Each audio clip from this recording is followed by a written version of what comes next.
Bapa yang bersama dalam kerajaan surga, Tuhan Yesus Kristus, terima kasih Bapa, Engkau sudah pelihara keluarga kami, dan kami boleh bangun tubuh yang sehat.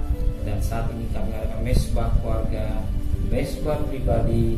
Sebelum mengaktifkan yang lain, kami boleh berduduk kaki-Mu dan Engkau mendengar renungan firman-Mu. Urapi kami, urapi juga hamba-Mu. Lembutkan hati kami, Roh Kudus, sehingga firman-Mu menjadi berkat, jawaban, kekuatan dalam hidup kami semua. Haleluya. Amin. Shalom, selamat pagi. Selamat bertemu dalam kasih Tuhan Yesus Kristus. Hari kita akan membaca Amsal pasal 16 ayat pertama sampai ayat 33. Tapi saya bagi dua kali saja ya. Amsal pasal 16 ayat pertama sampai ayat 16. Besok kita lanjutkan ayat 17 sampai ayat 33. Amsal 16 ayat pertama. Manusia dapat menimbang-nimbang dalam hati, tapi jawaban lidah berasal daripada Tuhan. Segala jalan orang adalah bersih menurut pandangannya sendiri, tapi Tuhanlah yang mengujinya. Serahkanlah perbuatanmu kepada Tuhan, maka terlaksana segala rencanamu. Tuhan membuat segala sesuatu untuk tujuannya masing-masing. Bahkan orang fasik dibuatnya untuk hari malapetaka. Setiap orang yang tinggi hati ada kebencian bagi Tuhan. Sungguh ia tidak akan dapat luput dari hukuman. Dengan kasih dan kesetiaan kesalahan diampuni. Karena takut akan Tuhan orang menjauhi kejahatan. Jikalau Tuhan berkenan kepada jalan seseorang, maka musuh orang itu pun didamaikannya dengan dia. Lebih baik pengasih sedikit disertai kebenaran daripada penghasilan banyak tanpa keadilan. Hati manusia memikir-mikirkan jalannya, tapi Tuhanlah menentukan arah langkahnya. Putusan dari Allah ada di bibir raja. Kalau ia mengadili mulutnya tidak berbuat salah. Timbangan dan neraca yang betul adalah kepunyaan Tuhan. Segala batu timbangan di dalam pundi-pundi adalah buatannya. Melakukan kefasikan adalah kekejian bagi raja, karena tahtah menjadi pokok oleh kebenaran. Bibir orang benar dikenan raja, dan orang yang berbicara jujur dikasihi Tuhan. Kegeraman raja adalah bentara maut, tetapi orang bijak memadamkannya. Wajah raja yang bercahaya memberi hidup, dan kebaikannya seperti awan hujan musim. Ayat 16, memperoleh hikmat sungguh jauh melebihi memperoleh emas, dan mendapat pengertian jauh lebih dari berharga daripada mendapat perak. Dikatakan firman Tuhan, memperoleh hikmat sungguh jauh melebihi memperoleh perak, dan mendapat pengertian jauh lebih berharga daripada mendapat perak. Memperoleh hikmat sungguh lebih jauh daripada melebihi emas. Emas sekarang mahal loh. 1 gram saya nggak tahu berapa. Emas suatu barang yang berharga. Segram sekian, 1 ons sekian, sekilo sekian. Suatu nilai yang cukup mahal. Nilai yang cukup mahal. Emas mahal ya. Emas mahal. Tapi dikatakan dengan hikmat lebih mahal hikmat ya. Jadi hikmatnya lebih mahal daripada emas. Emas mahal, tapi hikmat lebih berharga, lebih melebihi daripada emas. Berarti nilainya lebih tinggi, bukan di bawah, lebih tinggi. Orang mengejar emas,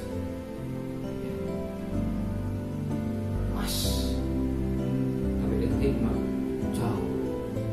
Banyak kali orang yang mengejar emas.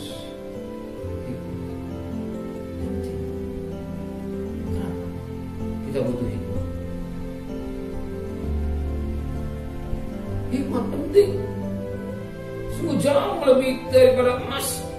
Saudara perhatikan tentang anak yang terhilang. Dikatakan tentang anak yang terhilang saat itu, anak yang terhilang itu dikatakan dalam firman Tuhan dalam Lukas pasal yang ke-15 ayat yang ke-11. Dikatakan pada ayat yang ke-12, kata yang bungsu pada ayahnya, Bapa, berikanlah kepadaku bagian harta milik kita yang menjadi berhakku. Lalu ayahnya membagi bagian harta kekayaannya di antara mereka. Saat itu anak namanya anak orang kaya, pasti hartanya banyak. Saat itu nggak mungkin dikasih mobil. Zaman dulu pasti dikasih harta emas, duit isinya emas. Ternyata apa? Dia mendapat emas, tapi dia nggak dapat hikmat. Dia pikir emas lebih tinggi, lebih berharga. Ternyata ketika dia mendapat harta yang banyak habis. Karena apa? Dia tidak punya hikmat. Dan kalau dia memperoleh hikmat, beda. Uang itu akan digunakan dengan baik. Karena dia tidak punya hikmat, uang itu difoya-foya. Dikatakan dalam firman Tuhan pada ayat yang ke-13, beberapa hari kemudian anak bungsu itu menjual seluruh bagian itu, lalu pergi ke negeri yang jauh. Di sana si bungsu menghamparkan harta miliknya dengan hidup berfoya-foya. Ya, banyak uang, ya sukses, berhasil, sepertinya uang banyak, tapi dia tidak punya hikmat. Karena nggak punya hikmat, apa yang terjadi? Ternyata dia foya-foya habis. Dan akhirnya dikatakan firman Tuhan pada ayat yang selanjutnya, dikatakan pada ayat yang ke-30, tetapi baru saja datang anak bapak yang telah memboskan harta kekayaan bapak bersama-sama dengan pelacur-pelacur. Ternyata foya-foya, pelacur-pelacur dalam hidup yang tidak baik habis. Dan kalau dia punya hikmat, biar uang sedikit pun bisa dikelola dengan baik. Kalau dia punya hikmat, uang yang apalagi uang banyak, uang sedikit bisa dikelola dengan baik. Tapi karena dia tidak punya hikmat, yang cari ada dia rugi sendiri. Betapa pagi minta hikmat itu. Tuhan berikan hikmat. Kalau dapat hikmat, kita bisa beri emas. Tidak bisa memberi hikmat. Pada pagi hari ini kita datang ke Tuhan, kita berdoa kepada Tuhan, minta hikmat dalam menghadapi masalah, dalam kesesakan, dalam persoalan hidup. Minta hikmat sehingga saudara mampu menyelesaikan sesulit apapun. Sebab hikmat berada dalam bersama-sama dalam kecerdasan. Amsal 8 ayat 12.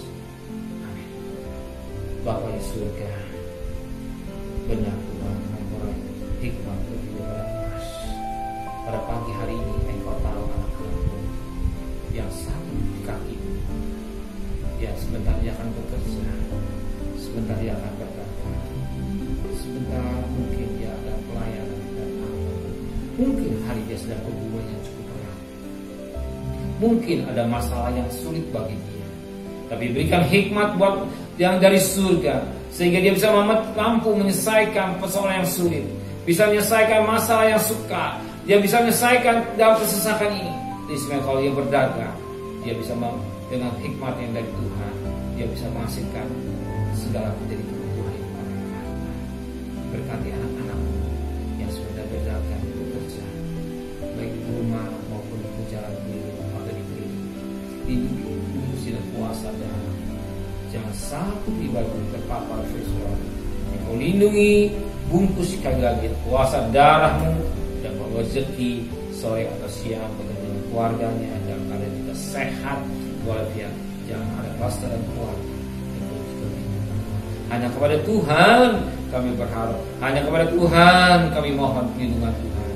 Dan tidur nyenyak dan tanda darah tetap dalam tangga kami. Dan pagi hari kami datang kembali di mesbah. Terima kasih Bapak di surga. Berkati Bapak Presiden, Wakil Presiden, para Menteri, Gubernur, Bupati, Wali Kota, Camat, Lurah, RW, RT, medis, pada relawan, bakal TNI, Polri, mereka-mereka yang bekerja di garis depan Tuhan sebagai pejuang-pejuang yang gigih, pejuang-pejuang yang Tuhan yang berjuang mengangkat kondisi negara kami Tuhan. Engkau pulihkan kembali Tuhan. Bagi Tuhan terlalu mudah, hanya belas kasihan-Mu Tuhan. Kami mohon belas kasihan-Mu. Kau bagi Engkau terlalu mudah, Kau buang kursi buang ke tepi laut. Kami serahkan buat Tuhan biar selesai dengan baik. Bahkan Kau berikan hikmat-Mu buat para dokter semua berjalan dengan baik. Di sebelah vaksinnya cepat dan terlalu lama Tuhan. Engkau lihat banyak mereka yang sakit Tuhan. Engkau jamah, Kau bisa sembuhkan yang sempurna Tuhan. Terima kasih Bapa di surga. Saat kami mohon kami turunkan berkat. Kira berkat dari Allah Bapa, cinta kasih sayang dari Tuhan Yesus Kristus, dan berkat Roh Kudus nyertai saudara hari ini sampai Maranatha Tuhan Yesus datang yang kita lihat katakan amin.